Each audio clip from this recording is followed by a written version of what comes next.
Checks, Rice Checks, and Good Hot Ralston present Space Patrol! High adventure in the wild, vast reaches of space. Missions of daring in the name of interplanetary justice. Travel into the future with Buzz Corey, Commander-in-Chief of the Space Patrol! In today's transcribed adventure, Buzz and Happy are approaching a building where the Secretary General's daughter, Carol, is held captive. Suddenly, they become aware of a painful, tingling sensation and a ringing in their ears. It's hard to walk. It feels like a big weight on me. Yeah, I can hardly move. Happy. Nora's using some kind of a ray on us. Paralyzer ray? It's worse than that. With an ultrasonic beam. Run back to the ship. Get out of its range quickly. I can't. Happy, get up. Here, I'll help you. I can't even crawl.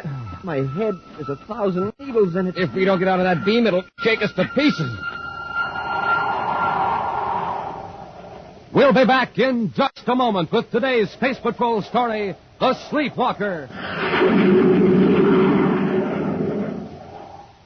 And now, gang, here's some terrific news. Here's how to get a pair of the Space Patrol Space Binoculars, the most unusual binoculars ever designed. You wear them like official outer space headgear. That's right. A strong elastic band holds them snugly to your eyes, leaving your hands absolutely free.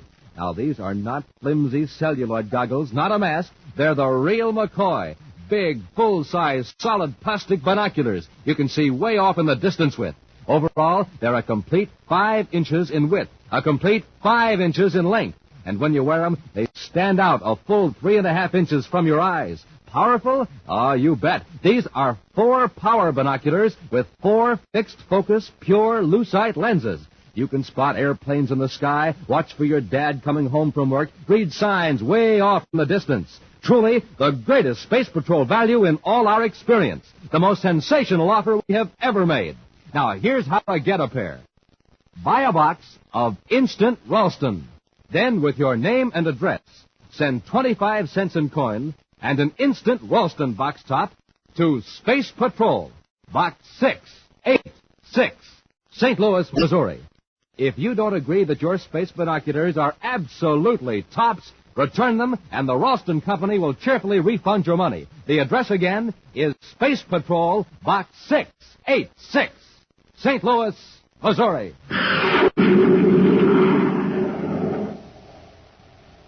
2 hours ago, in the Neptune City office of Interplanetary Transport Service, a small white light on a control panel flickered and changed to red. A few seconds later, the traffic supervisor of the big private passenger service clicked on his spaceophone. Space Patrol Search Command. This is the Interplanetary Transport Service Neptune office. Our ITS passenger ship M157 is overdue on 2 quarter-hour message-to-base reports. This ship last reported at 17:45 Universal Star Time on regular Terra-Neptune space lane, 900,000 DUs out of Neptune, and has not reported to Space Control Terra. This office requests... Within minutes, Space Patrol Search Command ships fanned out from Neptune, sensitive viewscopes scanning space for the missing passenger ship. 90 minutes later, in Commander Corey's central office on Terra, Cadet Happy sits before a spaceophone, tensely waiting a report from Neptune. Happy. Nothing new so far, sir. Cut down the amplifier. Right. I've just got a report from the Communications Center from the Space Patrol Search Unit. They found the N157 out beyond the Neptune orbit. What was wrong, Commander? Passengers and crew had been mysteriously put to sleep. Sleep? Why? Cover a robbery, it seemed. Well, was the thief still aboard? No, we don't know yet. Chances are he was working with a Confederate who met the passenger ship out in space and took the thief aboard. But we know what's missing. One of the passengers who was the first to revive is making quite a disturbance about it. Can't say that I blame him. He lost 500,000 credits. 500,000? Wow. Well, that's partly his own fault. He had them packed in an ordinary suitcase and didn't even ask for a guard. Well, why in the universe was he carrying that much money around? He's a space construction contractor named Reese Bixby. Took over the government artificial satellite job after the other contracting firm defaulted. Oh, yeah. He's the man who boasted he could finish the satellites within 6 months. He can probably do it, too. Fortunately, he's a much better space engineer than he was a guard of his money. Well, the money isn't hid aboard the ship, then, huh? Apparently not. Ship has been searched. The only clue so far is that 2 passengers are missing. We don't know who they are until all the passengers arrive, so interplanetary transport can check the passenger list. And then we'll know who's missing and who took the money. Unless the thieves were traveling under assumed names, which they probably were. To me, this looks like the work of the Sleepwalker. Oh, the crook who's been stealing plant payrolls by putting people to sleep. Right. Up till now, at least he hasn't committed any other form of robbery. It seems that this sleepwalker walks in other people's sleep. That he does. Interplanetary Transport Service, Neptune office, calling Commander Corey, Space Patrol Headquarters, Terra. Corey here, go ahead. This is Interplanetary Traffic Supervisor Jenkins, Commander. The two missing passengers are a man and a woman. The man is listed on the roster as William Knight. And the woman? My assistant is checking the names now, Commander. Hurry with that, please. William Knight. Make a note of that, Happy. Yes, sir. I have the other name, Commander. I can't believe this. What is it, Jenkins? The missing woman is the Secretary General's daughter, Carol Carlisle. What? It was on the amended passenger list, a last-minute change transmitted from Terra, which is why we were so long in finding out. Jenkins, stand by for further instructions. Yes, Commander. Happy, get the ship ready. We're blasting off for Neptune immediately.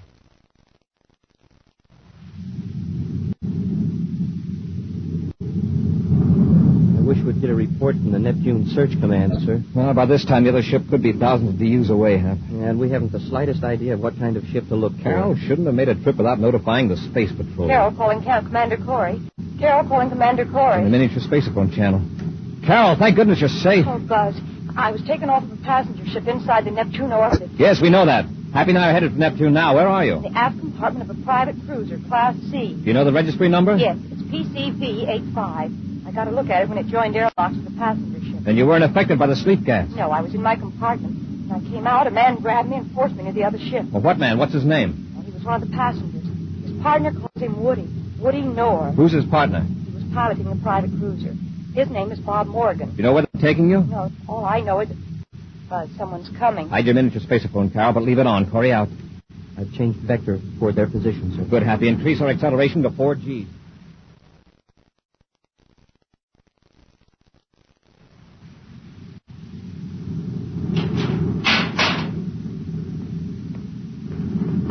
We came in to have a little chat with you, miss. What's your name? You mean you don't know? Why should we? It was the money we were after. It's too bad you weren't in the lounge with the rest of the passengers. Or maybe it's a good thing. How would you like to join up with us? Yeah, we can make it very profitable for you. Nice-looking kid like you would go far in our organization. Why, of all the insulting... So you want to play rough, huh? Well, I'll be glad to oblige you. Let go of me! Let her alone, Morgan. Just get her identification. No dame's going to slap me and get away with it. Hand me her purse. Oh, all right, Woody. Hey, look at that bracelet on her arm. Jupiter Emeralds. I'll bet they bring in a few credits. Must be some big shot's daughter. I've changed my mind, Woody. This dame is an extra bonus. Shut up, Morgan. Do you know who we got here? It's the Secretary General's daughter, Carol.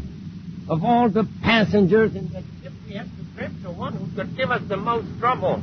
Let's go back and take her out front so we can watch her every second. They left the compartment. You can hear the sound of their rockets in the spacephone. The ship will be easy to follow on our viewscope finder. I've got a rough three-point fix on their trajectory. If they keep on that vector, it'll bring them close to Venus. Got to cut down the distance between their ship and ours. If we don't get them in the viewscope before they land and cut their rockets, we'll lose them.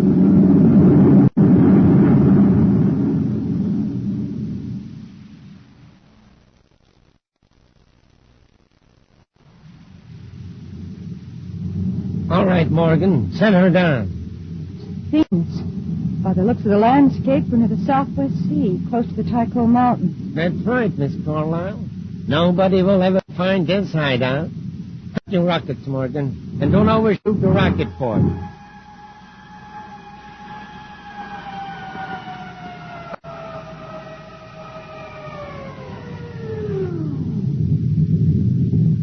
You take the money. I'll handle the bill. Come on, we got to decide what to do with you.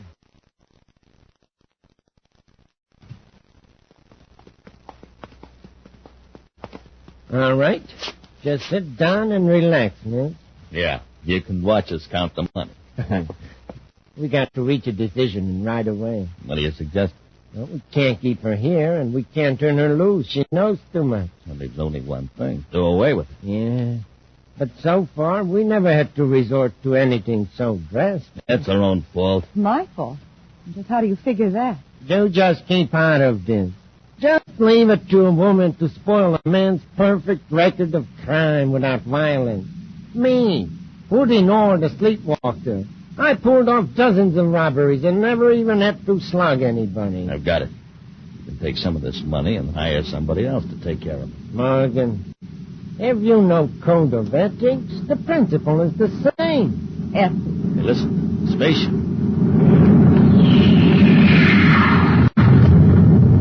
It's a space patrol ship. It's Terra 5, Commander Corey's ship. Blast him. How did he train us here? What are we going to do? Take it easy. I'll turn on the ultrasonic beam. What will that do?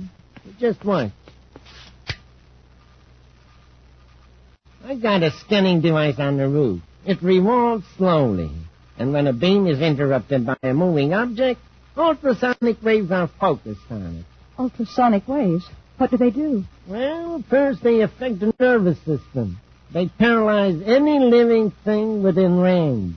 The more the victim moves, the more intense the vibration becomes. There is no escape. Oh, no. Finally, the vibration acts on the flesh like a million tiny scalpels. I won't use it, except that I'm forced to in self-defense. Stop showing how much you know. Let's get this over with. All right, come to the window if you'd like to.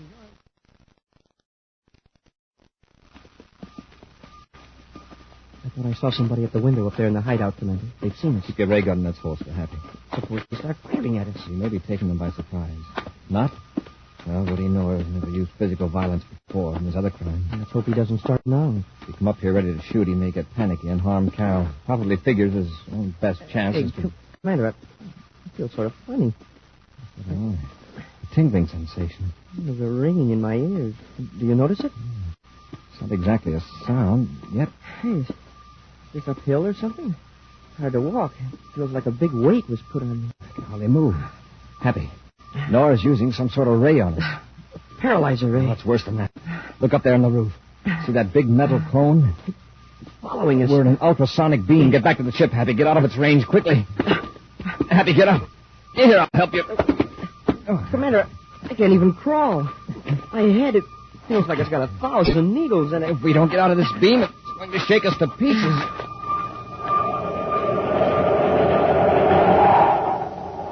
We'll be back with Space Patrol in just a moment.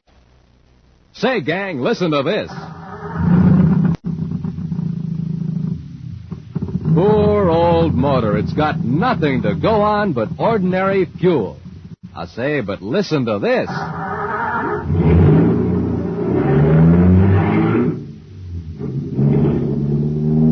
Wow, there's a motor that's supercharged. Got super fuel in it, that's why. Now, gang, you know the same is true of you. When you have ordinary fuel for breakfast, what are you? Just a putt-putt. But when you have super fuel for breakfast, well, that's when you can be a super somebody, because you're supercharged. So, gang, eat the super fuel Buzz Corey has in the morning. A power breakfast with wheat checks or rice checks, the bite-sized super cereals. Good? Ah, wait till you try them. The swellest tasting cereals in the universe. And the only cereals in the universe with that modern, bite-sized design. So don't be a putt-putt. Be a super somebody. Eat a breakfast that supercharges you. A power breakfast with the super cereals, Rice Chex, and Wheat Chex.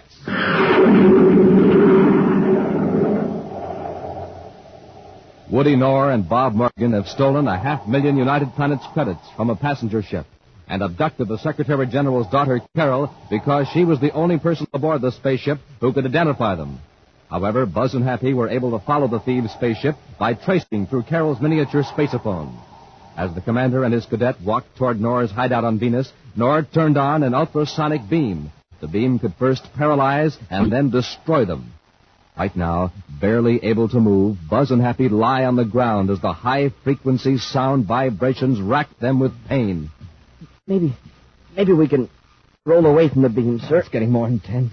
In a few seconds, we'll be completely paralyzed. Our ray guns, maybe we can hit the cone. Ray guns wouldn't affect it. Wait a minute. That cone tracked us, followed us. Yes, sir. It must be controlled by an electric eye. If we can blind that eye... Blind it? You mean throw something at it? No. Our atomolites. Shine your atomolite on the round unit on top of the cone. I'll use mine, too. If I can move my arm. Got to, Happy. Quickly, while we're able to move at all. I'm getting it good. My hand is shaking so much I can't hold the beam steady. It's working, though. My beam's in focus. I've got it, sir. The cone's turning all around, back and forth and up and down. We confused it. Keep your atomo light on it. Oh, it'll find us again. Can you get up, Happy? Pretty shaky, but I'll try it. Keep your light steady. That's it. Wow. I'm as wobbly as a burned-out rocket. Come on. We've got to get in there before Nora thinks up something else. This time we won't hesitate to use our radar. They're getting up. You might as well give up. Buzz and Happy are more than a match for you two. Shut up. We're not through yet. Morgan, you hold him up. I'll take the girl into money. We'll slip out the back way. Oh, sure. Leave me to face music alone. Nothing doing. Well, we both can't get away. And if I have the girl, I can force Corey to let you go. How do I know you'll do it? Don't argue, you fool. Corey and the cadet are pretty shaky from the sonic beams. You can handle them. I'll take Corey's ship, and when you get out, you take mine. There they are. Hold him off. All right, miss, let's go. Come on. Stop it. Let go of me. Let's come on. Oh. Hey, Woody, you got a rig up. Now, use that iron bar and lock his door behind you. Once more, Happy. That did it. Wow, I'm so weak I can hardly stand. Take it easy, Happy. They're probably hiding down this hallway. I think I hear somebody in this room, sir. I'll open the door. You cover me from inside. Yes, sir. Empty. Try the next one. Now, Happy, I'll continue searching the house. You go out and see if there's a back door. They may... Smoking rockets, we're too late. They made it to their ship. Their ship, nothing. Look out the window. Terra 5. They took our ship. Then we'll take theirs. I don't think you will. Commander, look out! Why, you... Give me that bar. Stand back, cadet. Shoulder. Next time it'll be your head, just like the commander got, only not so easy. All right, now take those guns. The commander's hurt bad. He'll be all right. Well, Cadet, let's carry out the commander's order. Huh? You wanted to get in our ship, so pick him up. Come on, you're going to have to carry him.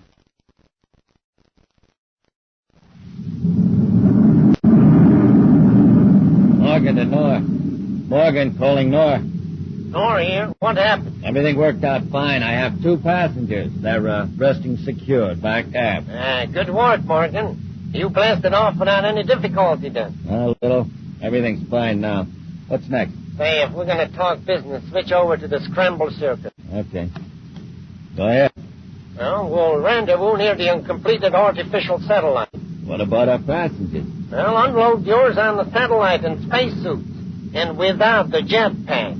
Then I'll transfer to our ship. What about the girl? I'll leave her in Terra 5. All comfortable and secure, except for one little thing. All right, Corey, Cadet. Get into the airlock. You aren't going to drop us off in empty space. If I was going to do that, I wouldn't have shut off the rocket.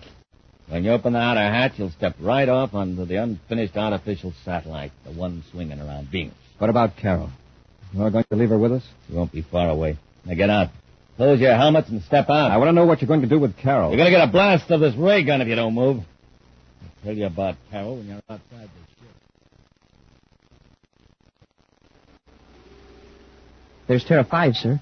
But why is Nor stopping it so far from the satellite? Happy, stand clear of Morgan's ship. I think he's getting ready to blast away from the space platform. That's right, Corey. Gonna pick up Nor and we'll be on our way. What about Carol? Leaving her in Terra 5, several hundred yards away. But we're leaving a time bomb in the ship with her. What good is that going to do you? Ship's destroyed, there'll be no chance of it being sighted by another ship. No one will look for you two on this unfinished space platform. Not for weeks. Why can't you give Carol a chance? Put her here with us. Would you prefer to have her go quickly instead of suffering from hunger and thirst? Besides, Nora and I like to think of you two watching, waiting for that explosion. It'll give you something to think about while you wait for your own finish. The ship is nearly out of sight, sir. Yes, the contemptible coward. And there's Terra 5. So close, and yet it might as well be several DUs away for all we can do about it. Commander, this is Woody Nor. With just a final fond word of farewell. Nora, listen. Did you really leave a bomb in our ship? Well, you just wait and see. Hey, incidentally, I can barely hear your signal from the spacesuit transmitter. I doubt that a spaceship could hear you or reach you in time to save the girl. Oh, yeah. Don't forget to keep your magnetic boots turned on full, or you'll float off into nowhere. Goodbye, Commander. Nora. The dirty rats. We're about as far from the regular space lanes as we could be. Yeah, that's why the satellite is being built here. If we only had our jetpacks. But here we are with no way of moving off this platform in a set direction. Sitting here in a scrap pile of tied-down metal, waiting for that bomb. Happy, wait a minute. It's not a scrap pile, not to us. It's rocket fuel. Rocket fuel? Why, it's just chunks of metal. There's a big broad plate of endurium. That'll serve as a space raft. Space raft? Get busy and pile some of these scraps on the plate. Well, sure, sir, but I don't get it. We're going to make a man-powered rocket. A man-powered rocket? Remember that summer on Lake Azure when you stood up in the canoe and threw a rock at a leaping fish? Sure. I went over backwards out of the canoe into the lake. Exactly. You demonstrated Sir Isaac Newton's third law of motion. For every action, there's an equal and opposite reaction. Sure. That's the principle that rockets and all spaceships operate on. Right. Spaceship moves forward because molecules of fuel are forced out of the rocket engines. This big flat endurium plate is our ship. You and I are the engines, and these chunks of metal are the fuel. Hey, I get it. We toss the chunks off our raft in the opposite direction from where we want to go. Right, let's get busy. Don't know how much time we've got left.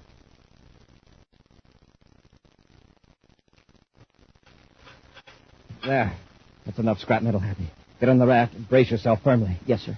And let's throw together and smoothly over a zigzag. I'll give us a start by pushing away from the satellite with my hand. Make sure your magnetic boots are firm on the raft or you'll be in trouble. We're moving.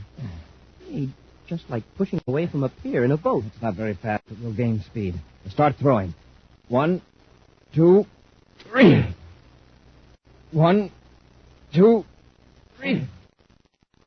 Not going much faster. No, but with each throw, we gain acceleration.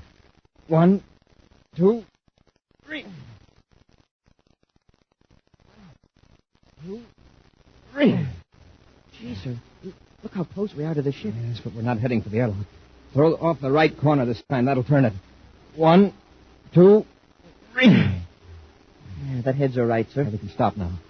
The raft will coast at this velocity. You don't want to hit the ship too hard. It's going to be quite a bump as it is. If that bomb goes off now, it's just too bad for all three of us. Brace yourself, Happy. Wow. All right, open the outer hatch. Let's hurry. Quickly into the airlock. Now close it so we don't let the air out of the ship. Into the ship. Harold, where's the bomb? Open your faceplate, Happy. She can't hear you. Oh, Happy. Oh, where's the bomb? It's in the next compartment. I've been trying to get loose from these ropes. I'll get it. Here it is. You want to heave it out the airlock, sir? That won't be necessary, Happy. I've cut off the time mechanism. Oh, what a relief. I've been lying here expecting every second to be the last. Now we've got to get Nor and Morgan. You have any idea where they're headed? I remember Woody Noor saying something about taking part of the money to a place in Lowell City on Mars. You remember where in Lowell City? Let me see. I think I can, but I'm so upset right now. All right, Carol, you relax. Happy now, blast off.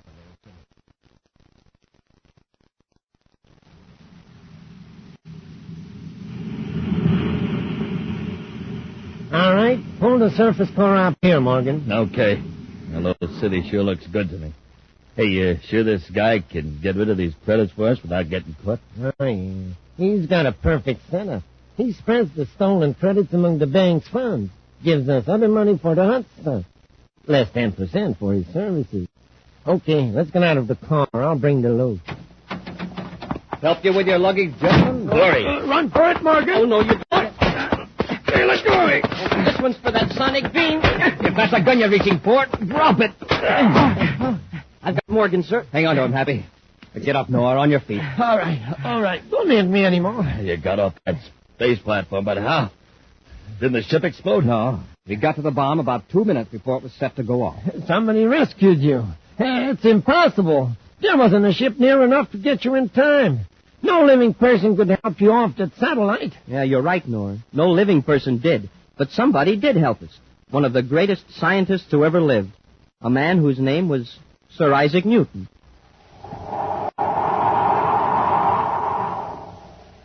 An exciting preview of next week's thrilling Space Patrol adventure in just a moment. But first, This is your commander. Cadet Happy. and Captain Dick Tufeld, gang, we're going to tell you how to get a pair of those sensational new Space Patrol space binoculars that you can see way off in the distance with. Now remember, you don't have to hold these binoculars up to your eyes. You wear them on your head like outer space headgear. They're form-fitted to your eyes, and a strong elastic band holds them snugly on. Now, these are not flimsy little celluloid goggles or a mask. They're real, full-size, 4-power binoculars with 4 pure lucite lenses. Real binoculars 5 inches long, 5 inches wide, made out of solid black plastic with a bright red leather-like trimming. And when you wear them, these big, handsome space binoculars stand out from your eyes a full 3.5 inches. Remember, these are 4-power binoculars. This means they make objects way off in the distance look 4 times closer. You can spot airplanes in the sky, boats on the water, far-off objects on land. Your space binoculars will smallify, too. Yes, sir, when you reverse them, they make things look real little and far away. Lots of fun, right, Hap? You bet. And boy, oh boy, these binoculars have that real outer space look. Gosh, when people see you wearing your space binoculars, why, they'll think you just stepped out of a rocket ship from Mars. Gang, send for these valuable Space Patrol space binoculars today. Without a doubt, the greatest value we have ever offered on Space Patrol. To get a pair, do this. Buy a box of Instant Ralston. Then, with your name and address, send 25 cents in coin and an Instant Ralston box top to Space Patrol, Box 686, St. Louis, Missouri. This offer good only in USA and may be withdrawn at any time. If you don't think your space binoculars are really tops, return them, and the Ralston Company will refund your money without question. That's Space Patrol, Box 686, St. Louis, Missouri. And now, a preview of next week's exciting Space Patrol story. A strange fever, the wandering fever, has struck the planet Neptune, and people are leaving by the thousands.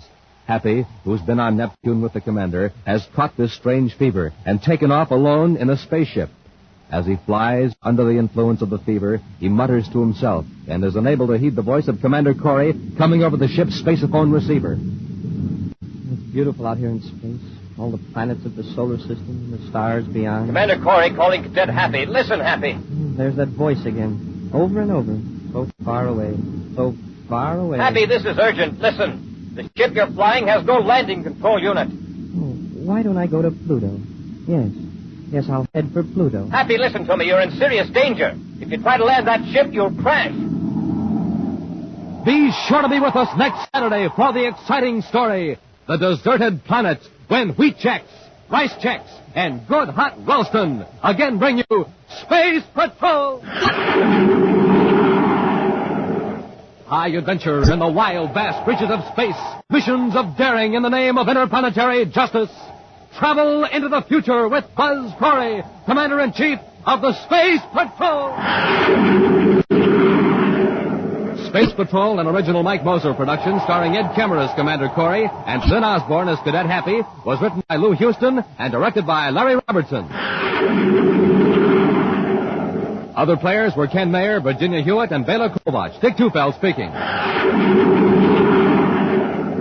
Now, don't forget to tune in next Saturday and every Saturday when wheat checks, rice checks, and good hot Ralston again presents the new exciting Space Patrol. And be sure to see another exciting Space Patrol program on your local ABC TV station. Consult your paper for time and channel. Space Patrol comes to you transcribed from Hollywood. This is ABC Radio Network.